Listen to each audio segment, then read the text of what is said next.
Adolfo, ¿cómo le va? Buen día. Buen día, Rodolfo. Muchas gracias por la posibilidad de dialogar con usted esta mañana. Como usted bien sabe, hace ya mucho tiempo que no soy diputado nacional, ni tengo ningún cargo público, pero mi compromiso con este tema y con otros sigue vigente, en este caso, desde el Instituto Consenso Federal. Gracias por la posibilidad de dialogar. Un placer y bueno, en este caso queremos saber un poco cómo analiza todo esto que se está hablando desde el gobierno nacional, que se está planteando la posibilidad de ahorrar, entre comillas, eliminando o por lo menos volviendo a lo que era previo a esta extensión de la zona fría. Lo primero que quiero que usted sepa y que todos tengan la información es que si intentan eliminar los subsidios, los descuentos por zona fría en el gas domiciliario, los vamos a frenar. Los vamos a frenar de manera contundente con la ley en la mano, porque no se trata de una decisión liviana lo que se tomó en junio de 2021, sino de una ley del Congreso de la Nación. Y lo vamos a hacer con nuestro equipo jurídico que ya está preparando el texto de un amparo colectivo por si el gobierno cometiera el atropello, la brutalidad de eliminar estos descuentos. Nosotros de inmediato nos vamos a presentar ante la justicia con un amparo para frenarlo de manera contundente. Como usted sabe, en nuestras zonas no hay un privilegio por tener descuento en el gas domiciliario, sino que se consume más gas. Son estudios técnicos los que han determinado que en las viviendas que se ubican en las zonas que no son frías, se consumen aproximadamente 542 metros cúbicos de gas al año. De ese total, de 542 metros cúbicos en zonas que no son frías, el 33%, es decir, un tercio, se destina a calefacción. En cambio, en viviendas, en hogares ubicados en las zonas frías, como es el caso de Tandil, se consumen al año en promedio 1.052 metros cúbicos. Fíjese que estamos comparando 1.052 metros cúbicos contra 542.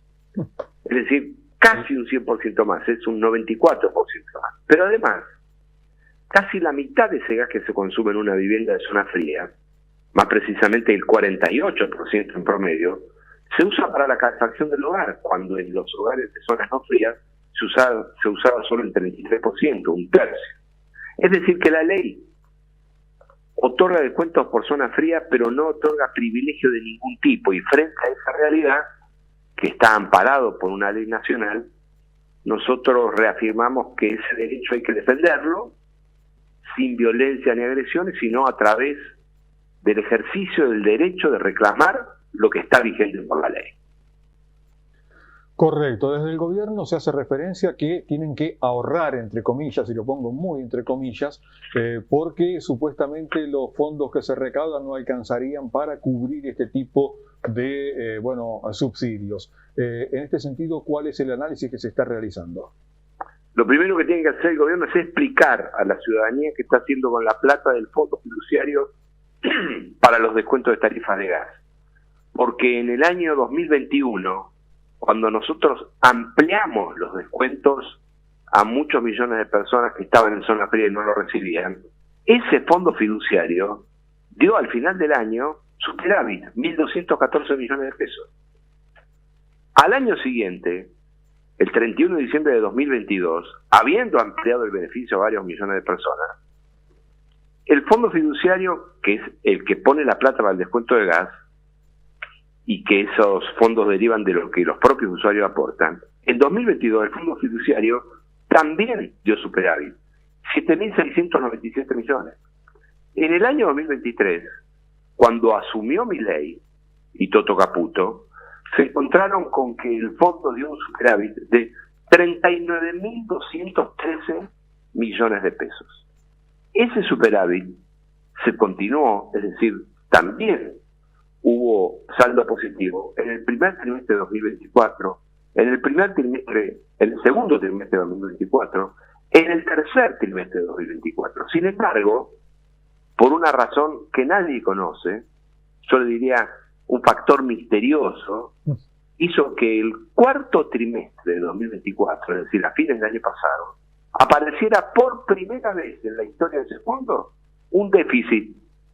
Por algún motivo no les alcanzó la plata. Es muy llamativo, nunca lo han explicado, y lo grave es que siendo hoy 30 de junio, no se tiene información siquiera de cuál es el balance, el saldo, el resultado del primer trimestre que terminó en marzo. No hay información, el gobierno no la brinda. Por lo tanto, que es un gobierno enamorado del recorte atolondrado, un gobierno que aplica la motosierra a los jubilados, a los discapacitados, a las universidades, no arregla las rutas, no hace obra pública, también se ha entusiasmado creyendo, y además lo dicen, que el descuento por zona fría es algo así como un privilegio que hace que quienes viven en zona fría derrochen por tener descuento. Y lo dicen sin vergüenza alguna. Han planteado que según estudios técnicos aumentó el 7% el consumo de gas desde que está vigente la ley de zona fría. Rodolfo, imagínense que aumentar el consumo de gas un 7% no es ningún despilfarro, es simplemente el resultado de poner un poquito más alto el calefactor en los horarios en los que toda la familia está en el hogar, todos o algunos de los días de la semana cuando hace más frío. Eso da como resultado que al final uno termina consumiendo un 7% más. Por lo tanto, no hay que permitirle a gente insensible que está pensando cómo generar condiciones para que el otro no tenga ni siquiera la mínima certeza de que va a seguir contando con un descuento que efectivamente le corresponde. No hay que permitirle que avance. Son realmente personas con mentalidad tecnocrática, insensible, que creen que mirando 3, 4 numeritos ellos arreglan la economía argentina. Esto va mal, hay que preocuparse porque es una avanzada grave si se concretara, y nosotros, además de estar preocupados, nos ocupamos y le vamos a plantar un amparo para frenarlo si es que lo intenta.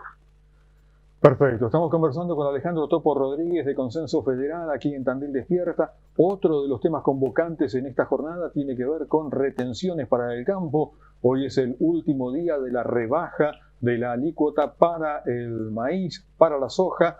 Usted, una postura siempre muy coherente y muy concreta sobre el tema retenciones. Siempre hemos planteado que las retenciones son un mal tributo que hay que reemplazarlo por otro que sea más racional, como por ejemplo el impuesto a las ganancias. Ahora, lo significativo de este gobierno es que vino de la mano de la promesa de llevar las retenciones a cero y las vuelve a aumentar. Hoy, a partir de hoy, se puede afirmar que efectivamente la soja y los derivados de la soja vuelven a tener más retenciones. La soja pasa del 26 al 33% y los derivados de la soja del 24,5 al 31%. Es también un día en el que se asegura que va a aumentar la retención al maíz de 9,5 a 12, al girasol de 5,5 a 7% y en el caso del sorgo también de 9,5 a 12%. Esto es grave porque si hay un factor que incide en la producción agropecuaria es el tipo de cambio. Argentina no tiene un tipo de cambio competitivo que favorezca la producción nacional y el trabajo de los argentinos. Tiene un tipo de cambio que el gobierno utiliza como instrumento para contener artificialmente la inflación, lo que se llama atraso cambiario. Por lo tanto, es una economía que privilegia la importación antes que la exportación. Fíjese que el gobierno, de manera alevosa, está alentando el ingreso de maquinaria importada usada. Es decir, quiere importar y no quiere producir para la exportación. En ese contexto, de un tipo de cambio frenado, de un atraso cambiario, el aumentarle los tributos, el aumentarle las retenciones, no a las grandes compañías sojeras, sino al pequeño y mediano productor, al chacarero, significa que los saca del camino de la competitividad, rompe cualquier posibilidad de competitividad del pequeño y mediano productor de la Argentina, y lo grave adicionalmente, que concentra recursos en el Estado Nacional. Hay un fuerte centralismo fiscal, porque son todos recursos que van solo a la nación y no se nos participa de las retenciones ni un solo peso a la provincia. Es muy grave. Correcto, estamos hablando con Alejandro Topo Rodríguez. También durante este fin de semana veíamos algún posteo que usted ha realizado y que tiene que ver, bueno, con la discriminación salarial a las mujeres. Usted plantea con mi ley aumenta esta discriminación salarial. Sí, nuestro instituto ha realizado un estudio basado en los datos oficiales de la Superintendencia de Riesgo de Trabajo, que distingue el ingreso salarial bruto comparado entre mujeres y varones. Y si uno analiza la evolución desde noviembre de 2023 hasta la fecha, mejor dicho, hasta marzo de 2025, es muy evidente cómo la brecha de salario, es decir, la diferencia de salario entre la mujer y el varón, creció de 17,7% a 23,1%. Y se agrava en los niveles de mayor edad. A mayor edad, más amplia es la brecha de salario entre mujeres y varones. Ahora, si usted escucha al presidente, y lo digo con mucho respeto, efectivamente niega que exista en el mundo laboral una brecha, una diferencia de ingresos entre mujeres y varones. Y nos invita a reflexionar con esta frase: si hubiese una diferencia de ingresos, todas las empresas contratarían mujeres y no habría ni un solo varón empleado. Me reservo la opinión, yo soy respetuoso de la figura presidencial, pero es muy importante que con fundamento y también con firmeza pongámosle límite a estas políticas. No hay que estar en silencio, hay que estar activos frente a lo que nosotros consideramos que son efectivamente políticas que no benefician a la Argentina. Correcto. Topo Rodríguez, antes de despedirlo, también queremos alguna reflexión sobre el momento político que se está viviendo actualmente en este año electoral. Ayer hubo elecciones en algunas provincias. Bueno, un poco la mirada sobre el momento político actual. Es un momento de grandes desafíos, la irrupción de Milei en la política argentina, que es un presidente legítimo que ganó las elecciones por el 56% de los votos, ha generado realmente una necesidad de redefiniciones de todo tipo. Fíjense que ya hay una nueva alianza conservadora formada en la Argentina. Hay un nuevo partido, el partido de Milei más Macri más un sector del radicalismo que es pro-libertario.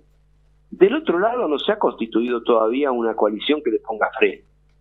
Nosotros, que somos una corriente interna del peronismo, la corriente federal peronista, y hace muchos años que no participamos de la ley interna del justicialismo, hemos decidido participar en las últimas semanas y reincorporarnos a la directiva del Partido Justicialista. Creo que en la provincia de Buenos Aires hay una necesidad, es imprescindible, tener unidad en la propuesta del peronismo y también ampliación hacia otros sectores, porque la suma de esa extrema derecha, que además es profundamente antiperonista, es violentamente antiperonista, le puede hacer mucho daño a la provincia de Buenos Aires. En tal sentido, creo que hay que tener unidad y ampliación para ponerle un freno.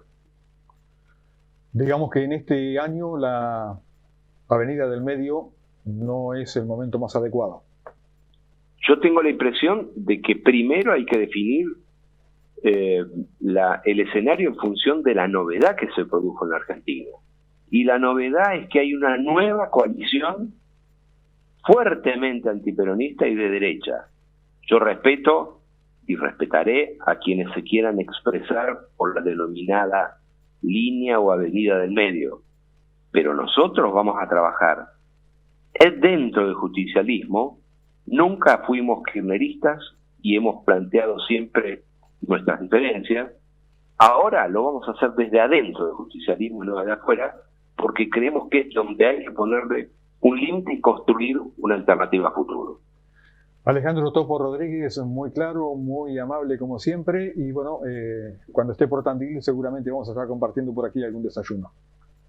Póngase bufanda, Rodolfo. Sí, hace bastante frío, ¿eh?